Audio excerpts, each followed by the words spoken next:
today, I'm going to talk about, Archimedean solids. So, they're the 5 platonic solids, right? And those are sort of like irregular polygons. And as we all know, in 2 dimensions, there's an infinite number of regular polygons. You can just keep putting on more and more sides, and there's no limit.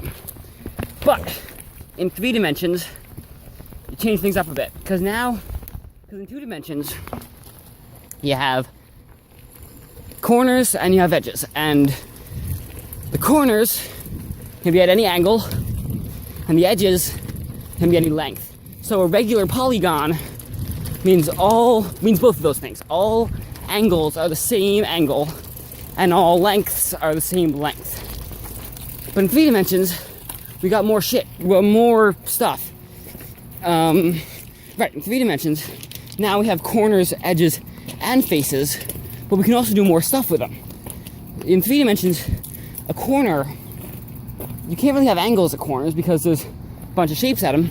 You can have any number of shapes, any number of any shape, and then the edges can be at any angle. But of course, that's related to how the corners are worked, so it's not like you get to choose like a mix and match thing. Of course, there's and then there's faces, and the faces can be any shape, and that's of course related to the corners because the corners can have any number of any shape. I just said that. So the platonic solids have to have all of that stuff be the same. Every corner has to have the same number of stuff around each corner. All the edges need to be the same length. All the shapes need to be the same shape, and all those shapes need to be regular polygons. Right. All right. Now, so with all those restrictions in 3 dimensions, there's only 5 of the regular ones, 5 platonic solids. The tetrahedron, the octahedron, the icosahedron, the cube, and the dodecahedron. And there's the 3 of those have sides that are triangles, one of them is squares, and one of them is pentagons. And that gives you 5. And, but just like in 2 dimensions, 2 dimensions doesn't really have an analog for this. 2 dimensions you can have sides and angles, and if everything's the same, it's called regular, you have equiangular or equilateral. It means all the sides or all the angles are the same length.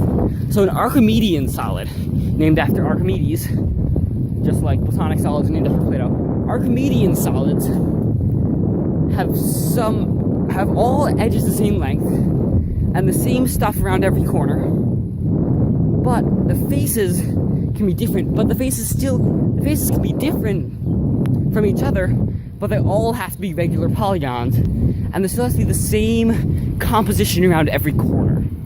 So we've relaxed the requirements a little bit, and now there are 13. I don't remember them all, and if I could, I don't want to list them anyway. But those are cool because they're not boring. Like the platonic solids, what am I saying? Platonic solids are great. Archimedean solids are pretty cool. Some of the Archimedean solids start to look cool, especially if you color the faces.